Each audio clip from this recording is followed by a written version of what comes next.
يا أيها الذين آمنوا اتقوا الله وآمنوا برسوله يؤتيكم كفلين من رحمته ويجعل لكم نورا تمشون به ويغفر لكم والله غفور رحيم। আলোচনাটা খুব মনোযোগ দিয়ে শোনার চেষ্টা করবেন আমার ভাইরা।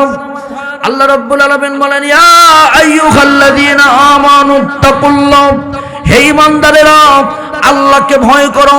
আল্লাহ রাব্বুল আলামিনকে জীবনের প্রত্যেকটা জায়গায় তোমরা ভয় করো।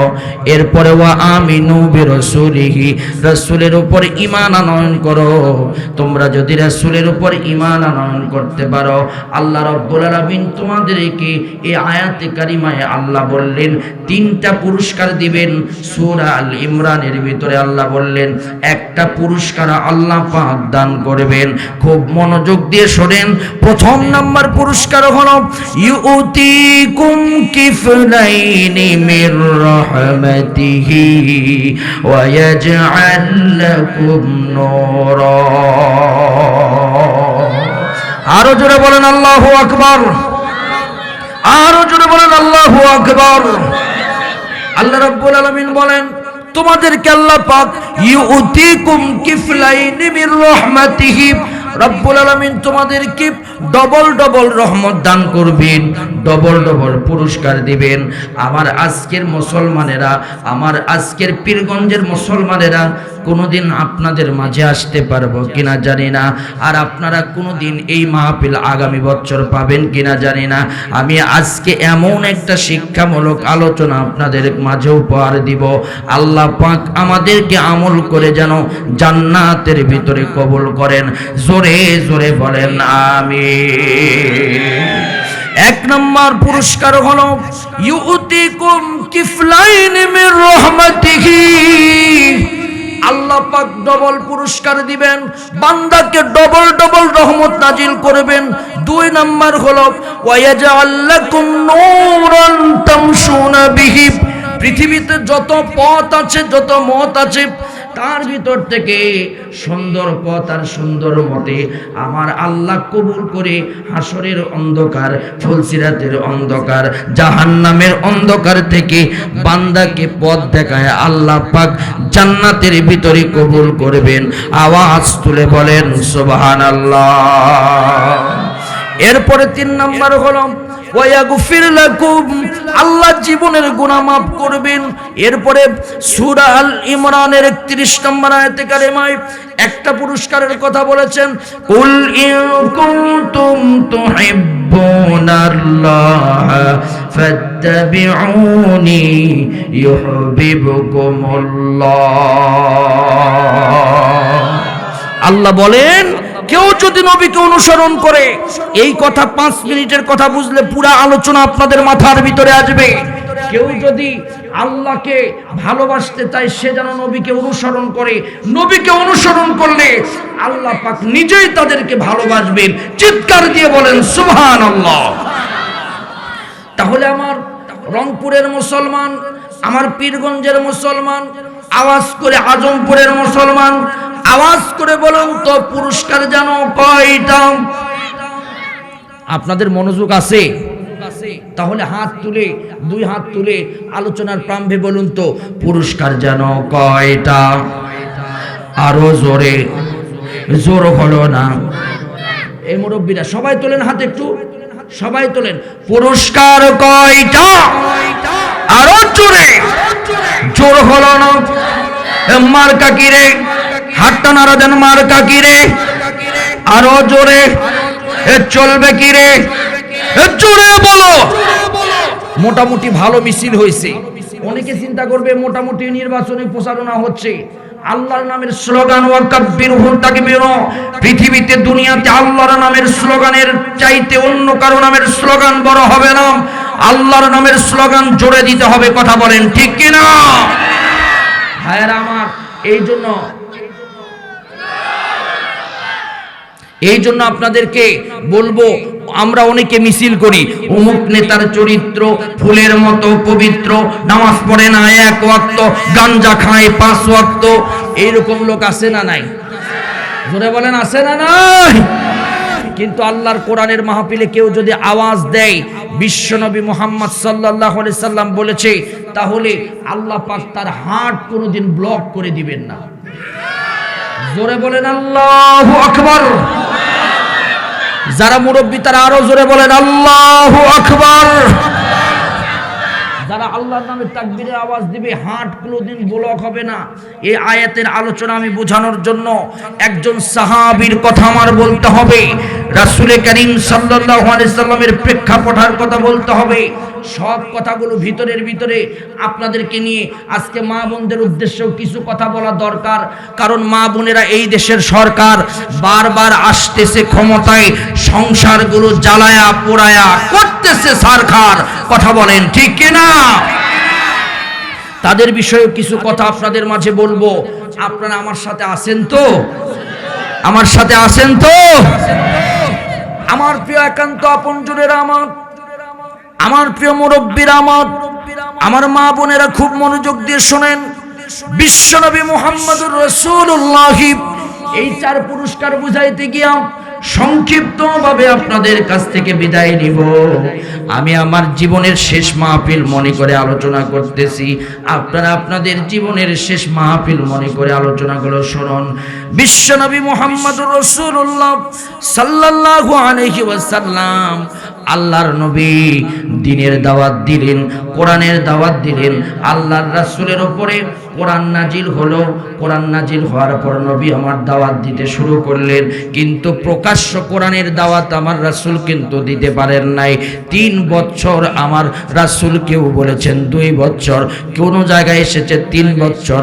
আমার রাসূল 3 বছর দাওয়াত দিয়েছেন, গোপনে গোপনে দাওয়াত দিয়েছেন। আল্লাহর রাসূল তারপরেও আল্লাহর কোরআনের দাওয়াত কোনদিন বন্ধ করে দেন নাই। আওয়াজ তুলে বলেন সুবহানাল্লাহ। বিশ্বনবী যখন গোপনে গোপনে কালেমার দাওয়াত দিয়েছেন, আল্লাহর নবীর হাতে হাত দিয়ে কালেমা পড়েছেন। গোপনে গোপনে সাহাবীরা আল্লাহর রাসূলের হাতে হাত দিয়া শাহাদাতের কালেমা পড়েছেন। বিশ্বনবীর একজন জলিলুল কদর সাহাবীর কথা আপনাদেরকে বলি, নাম হলো আবু সালামা। আমার ভাইয়েরা, আবু সালামা রাসূলের হাতে হাত দিয়ে কালিমা পড়ে মুসলমান হয়ে গিয়েছেন। আবু সালামা কালিমা পড়ার পর একা একা শুধু কালিমা পড়েন নাই, আবু সালামা তার স্ত্রীকেও কালিমা পড়ে মুসলমান বানায় দিয়েছেন। আওয়াজ তুলে বলেন সুবহানাল্লাহ। আমার ভাইয়েরা, এখান থেকে একটু অফ করেন, এখান থেকে প্রতীয়মান হয় যে শুধু একা একা ঈমান আনয়ন করলে হবে না, ঈমান আনয়ন করতে হবে, নিজের সন্তান সন্ততিদেরকেও ঈমানের পথে পরিচালিত করতে হবে, নিজের স্ত্রীদেরকেও ঈমানের পথে পরিচালিত করতে হবে। আমার ভাইয়েরা, আবু সালামা একাই ঈমান আনয়ন করেন নাই, আবু সালামা তার সন্তান সন্ততিদেরকে নিয়ে, আমার ভাইয়েরা, স্ত্রীকে কালিমা পড়ে মুসলমান বানায় দিয়েছেন। আলোচনা লম্বা হয়ে যাবে। সাহাবীদের উপরে কালিমা যখন পড়লেন, আস্তে আস্তে কোরআনের দাওয়াত যখন প্রকাশ্য শুরু হয়ে গেল, সাহাবীদের উপরে নির্যাতন শুরু হলো, তখন কাফির বেঈমানেরা তখন নির্যাতন করলো। আওয়াজ তুলে বলেন তো, আজও কোরআনের দাওয়াত দিতে গেলে নির্যাতন আর নিপীড়ন জোরে বলেন আছে না না? আমার ভাইয়েরা, বিশ্বনবীর কাছে সাহাবীরা বললেন, ইয়া রাসূলুল্লাহ, নির্যাতন আর সহ্য করতে পারি না। আল্লাহর নবী বললেন, হে সাহাবীরা শোনো, একটু তোমরা আল্লাহর প্রতি দীর্ঘভাবে কাজ করো। সাহাবীদেরকে এত নির্যাতন করা হলো, প্রথম নির্যাতন করা হলো, একটুখানি মনোযোগ দিয়ে আলোচনাটা শোনার চেষ্টা করেন। প্রথম নির্যাতন করলো মহিলা সাহাবী, নাম তার হযরতে সুমাইয়া রাদিয়াল্লাহু তাআলা আনহাকে। সুমাইয়ার লজ্জাস্থানের ভিতরে বল্লমটা ঢুকায়া দিল। সুমাইয়াকে বলল, সুমাইয়া তুমি কালিমা ছেড়ে দাও। সুমাইয়া বলল জীবন দিতে পারি কিন্তু কালিমা আমি ছাড়বো না। আমার ভাইয়েরা, হযরত সুমাইয়া কালিমা পড়তে পড়তে ওই বেঈমানদের সামনে সুমাইয়াকে শহীদ করে দেওয়া হলো। আমার একান্ত আপনজনেরা, আমার হযরত আম্মার কি দুইটা ঘোড়া নিয়ে এসে আম্মারকে একদম পাহাড়ের ভিতরে বালির উপরে, উত্তপ্ত বালির উপরে হযরতে আম্মারকে শোয়া দেওয়া হলো। হযরতে আম্মারের পিঠের চামড়াগুলো গলে গলে যাচ্ছিল। হযরতে আম্মারকে ধরে নিয়ে আসা হলো, দুইটা ঘোড়ার সঙ্গে দুইটা পা বেঁধে দেওয়া হলো। দুইটা পা বেঁধে দেওয়ার পর দুই ঘোড়াকে হাঁকায় দেওয়া হলো। মাঝখান থেকে হযরতে আম্মার একদম চিরে ফেটে হযরতে আম্মার শেষ হয়ে গেলেন। আমার ভাইয়েরা, বিশ্ব নবীর উপরেও তারা নির্যাতন করলো। আমার নবী যখন সুন্দর করে কাবার ভিতরে সেজদা দিচ্ছিলেন, আওয়াজ তুলে জবান ছেড়ে দিয়ে বলেন তো, একমাত্র আমাদের মালিক তিনি কে? আর জোরে হাত তুলে বলেন আমাদের মালিক কে? সেজদা হবে কার? হুকুম চলবে কার? সেই নবী আল্লাহর কাছে হাতিমে বসে, কাবার হাতিমে বসে যখন সেজদা দিলেন, বিশ্বনবী মুহাম্মদুর রাসূলুল্লাহর মাথার উপরে ওই পচা উটের নারী বুড়ি চাপায়া দিল। আর নারী বুড়িগুলো চাপায়া দিয়া নবীকে দুনিয়ার জমিন থেকে বিদায় করতে চাইল, কিন্তু তারা পারল না। অবশেষে সাহাবীরা এসে বলল, ইয়া রাসূলুল্লাহ, ও আমার পীরগঞ্জের মুসলমান, খুবই মনোযোগ দিয়ে একটা ফোঁটা চোখের পানি ফেলানোর চেষ্টা করবেন। বিশ্বনবীকে ডাক দিয়ে বললেন, ইয়া রাসূলুল্লাহ, মাতা রাসূলুল্লাহ, আল্লাহর সাহায্য কত দুর্গ। আওয়াজ তুলে বলেন তো, মুমিনদের জন্য যিনি সাহায্য নাজিল করেন তিনি কে? আরো জোরে বলেন তিনি কে? বিশ্বনবী মুহাম্মদ সাল্লাল্লাহু আলাইহি সাল্লাম ডাক দিয়ে বললেন, সাহাবীরা রে, মাতা নাসরুল্লাহ বলেছো, আলা ইন্না নাসরাল্লাহি করিব, আল্লাহর সাহায্য অত্যন্ত নিকটবর্তী। আল্লাহ পাক বিশ্ব নবীকে জানায় দিলেন, ইয়া রাসূলুল্লাহ, আপনার সাহাবীদেরকে হিজরত করে মক্কা থেকে মদিনায় চলে যেতে বলেন। সাহাবীরা হিজরত করে যখন একদল সাহাবী মদিনায় গেলেন আর একদল সাহাবী মদিনায় যাবেন, আমার রাসূল কিন্তু সাহাবীদেরকে রেখে আগেই হিজরত করে যান নাই। বিশ্বনবী বলেছেন, আমি তোমাদের নেতা, বিশ্বনবী আমাদের নেতা, আমাদের নেতা নবী ছাড়া আমরা কাউকে নেতা হিসেবে মানতে পারি? আরো জোরে বলেন, মানতে পারি? আমাদের একমাত্র নেতা হলো সাইয়্যিদুল মুরসালিন বিশ্বনবী। আল্লাহ নবী কেমন নেতা ছিলেন? বিশ্বনবী বলছেন, সাহাবীরা রে, তোমরা আগে হিজরত করে মদিনায় চলে যাও, কিন্তু আজকাল কিছু নেতাকে দেখবেন, আমি সবার কথা বলছি না, দেখবেন নেতা শুধু ভোটের আগে, কিন্তু ভোটের পরে আর কোনো খোঁজ রাখে না। এমন হাইব্রিড নেতা বাংলাদেশে আছে না? শুধু তাই নয়, গরিব দুঃখীদের ভোট নাই, কিন্তু গরিব দুঃখীদের পরে আর কোনো খোঁজ খবর রাখে না।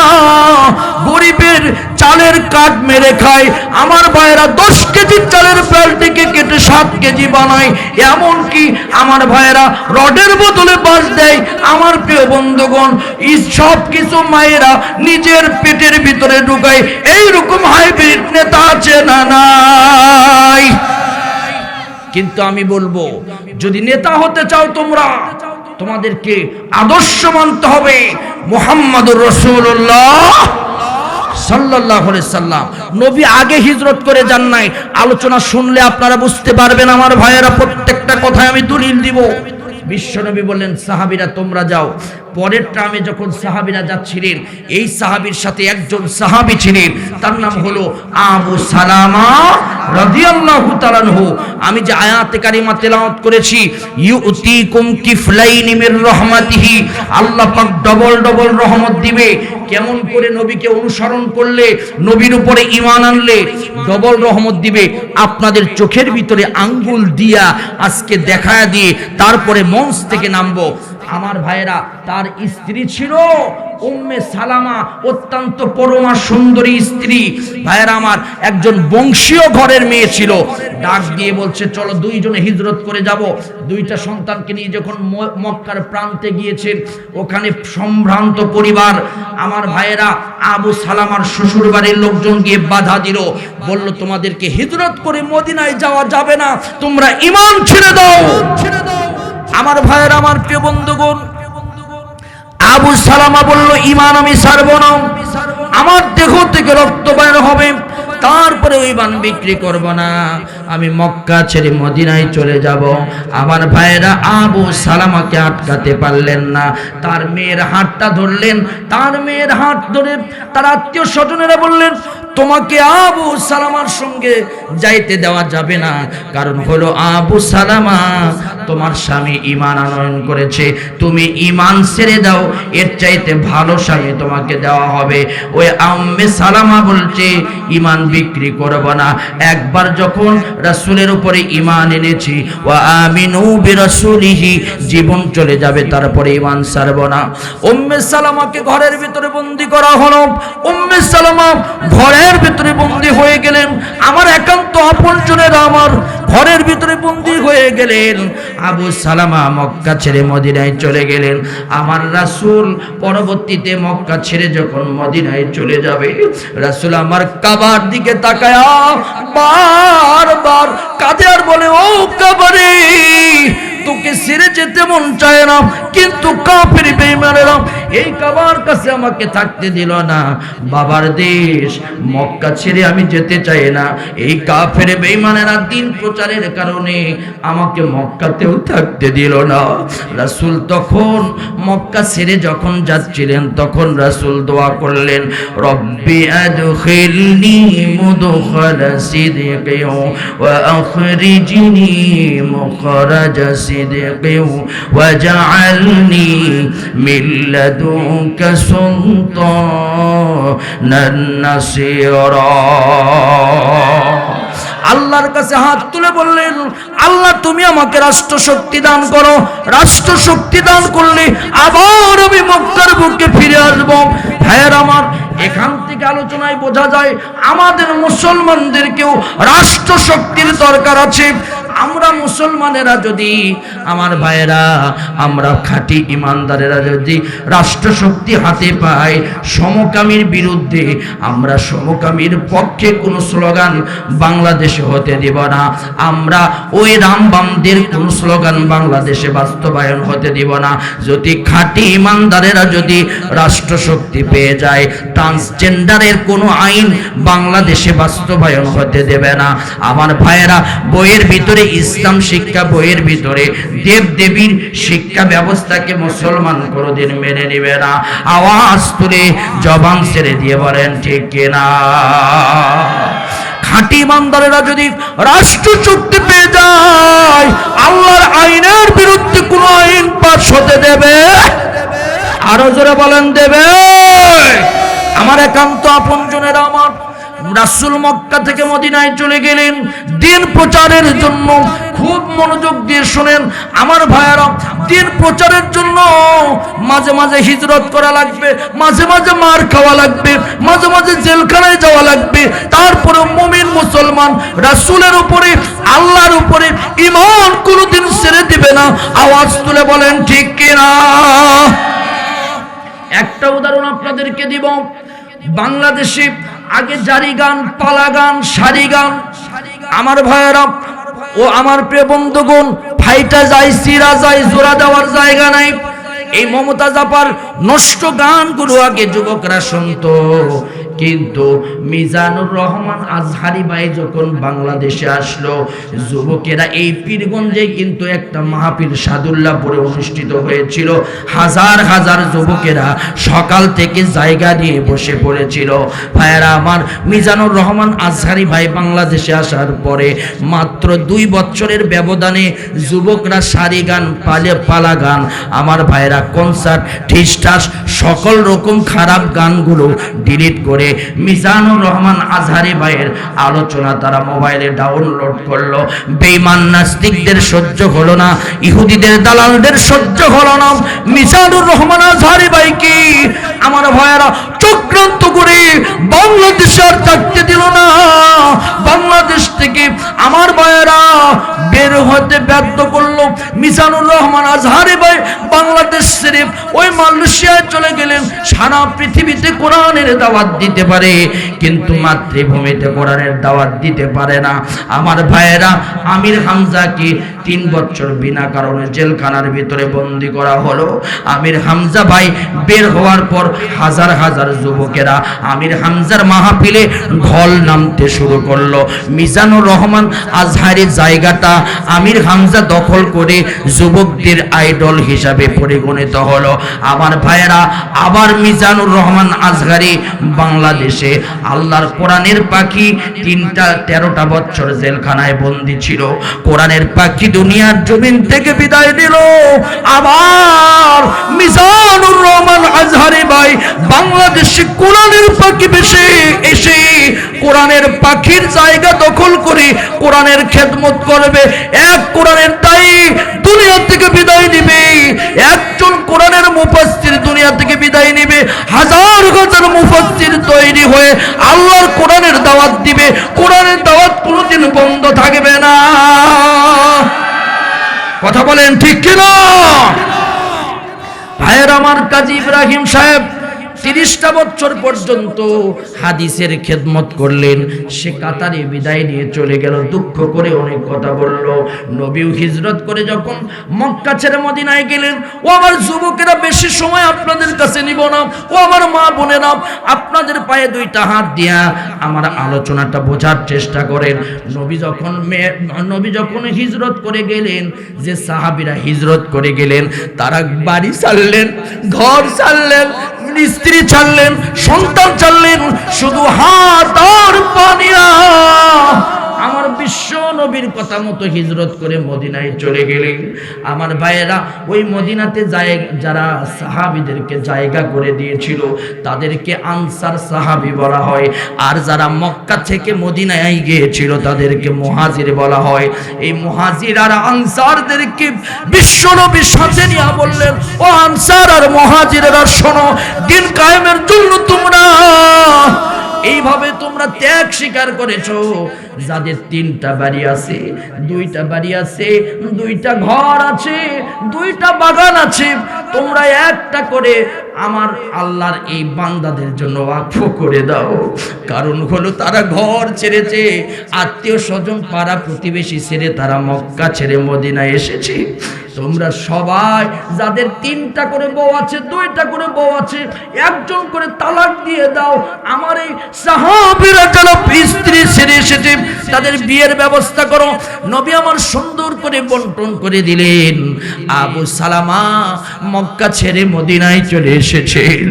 আমার ভাইয়েরা স্ত্রীকে বন্দী করেছে, 2টা সন্তানকে বন্দী করেছে, আর স্ত্রীর পেটের ভিতরে আর একটা সন্তান আছে।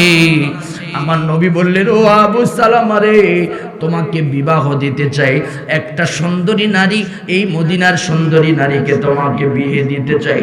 আবু সালামা বলছে, ইয়া রাসূলুল্লাহ, আমার স্ত্রী গোপনে গোপনে কালেমা পড়েছে, ওয়া আমিনু বিরাসূলিহি, আপনার উপরে ঈমান আনয়ন করেছে, আল্লাহর দ্বীন আল্লাহর বিধানগুলো মেনে নিয়েছে। আমার স্ত্রীকে আমি এত ভালোবাসি, আমার স্ত্রীকে ছাড়া আমি বাঁচব না, আমার স্ত্রীকে ছাড়া অন্য কাউকে আমি স্ত্রী হিসাবে গ্রহণ করব না।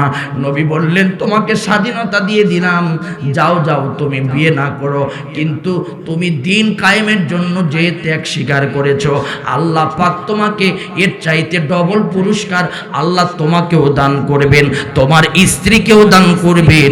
আল্লাহ পাক তখন এই আয়াতে কারিমা রাসূল আমার সাহাবীদেরকে শোনায়া দিলেন, ইউতিকুম কিফলাইনি মির রাহমাতিহি ওয়া ইয়াজআল লাকুম নূরা। ভাইয়েরা আমার, আমার ভাইরা লম্বা করব না, বিশ্বনবী মুহাম্মদ সাল্লাল্লাহু আলাইহি সাল্লাম হঠাৎ করে এই কথাগুলো যখন বললেন, আল্লাহ নবী একদিন নামাজ আদায় করে দিন প্রচারের কাজে যাচ্ছিলেন। নবী দেখলেন পাহাড়ের বুকে বসে একজন মানুষ কান্নাকাটি করতেছে। নবী আস্তে আস্তে এক পা, দুই পা, তিন পা করে কাছে গিয়া দেখলেন আর কেউ নয়, বিশ্ব নবীর সাহাবী হযরতে আবু সালামা রাদিয়াল্লাহু তাআলা আনহু ফুপায়া ফুপায়া কাঁদতেছেন। আল্লাহর নবী পিছ থেকে গিয়া সালাম দিলেন, আসসালামু আলাইকুম ওয়া রাহমাতুল্লাহ।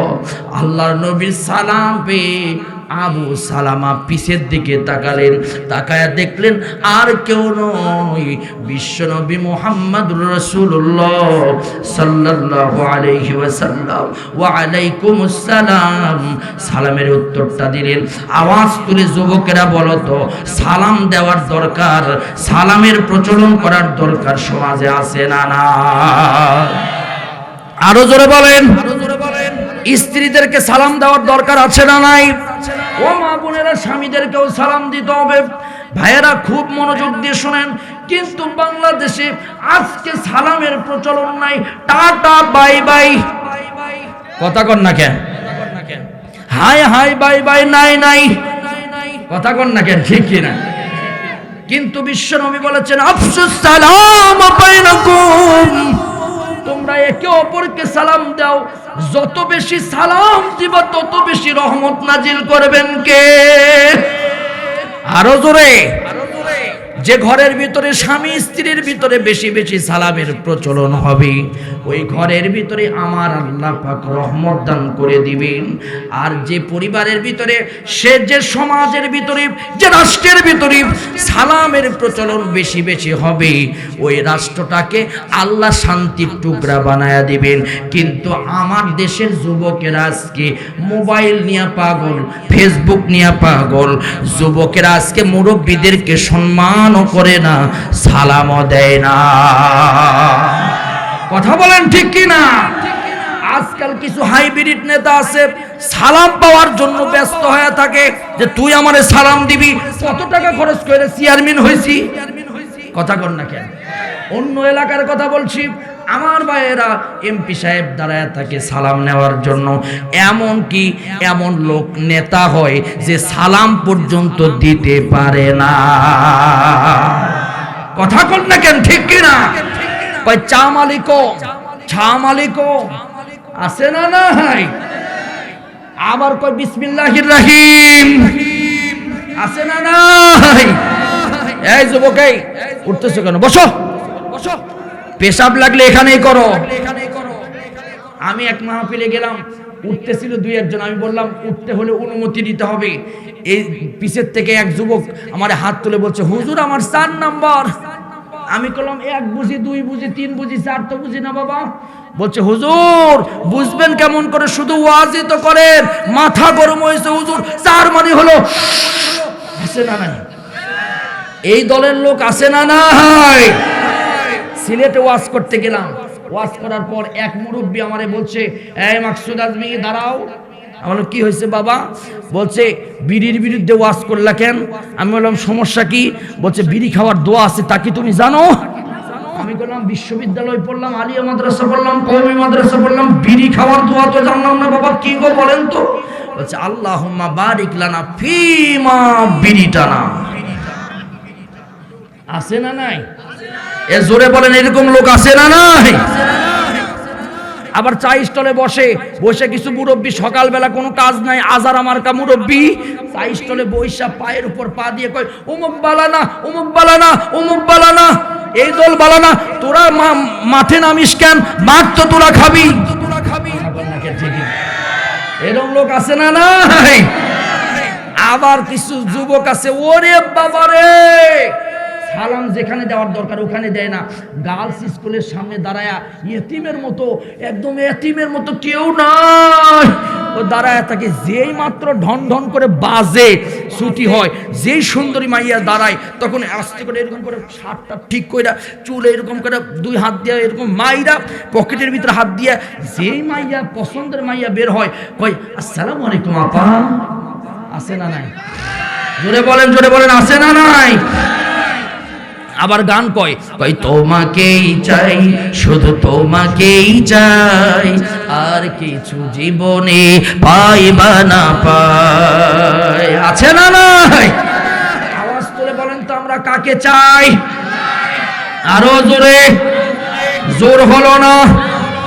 আল্লাহকে চাই, আমরা আল্লাহকে পেতে চাই। তাহলে আমরা বলবো আল্লাহ তোমাকেই চাই, শুধু তোমাকেই চাই, আর কিছু জীবনে পাইবা না পাই।